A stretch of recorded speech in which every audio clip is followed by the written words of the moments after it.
আজ আমরা শিখব কীভাবে মাথায় টুপি দেওয়া মুখ কীভাবে আঁকতে। প্রথমে আমরা একটা ডি আঁকবো। ডি ঠিক তো সোজা রেখা টেনে একটা ডি আঁকবো। দিয়ে উল্টো দিকে একটা ইউ করবো, সোজা রেখা টানবো, এইভাবে করবো। এদিকে একটা হাফ রাউন্ড করবো, করে একটু উপর থেকে ঠিক মিডিলে আমরা জুড়বো, একটা টুপি হয়ে যাবে।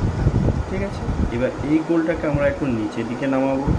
এখান থেকে আমরা একটা সোজা একটা রেখা টানবো, যে ঠিক এই সোজা এখান থেকে আমরা নাক বের করব, একটা এই মুখ করবো, হয়ে গেল। দিয়ে এখানে গলাটা ছাড় করবো, একটা জামার কলার করে দিই, হয়ে গেল। দিয়ে চোখটা অল্প দেখা যাচ্ছে, হয়ে গেল আমাদের।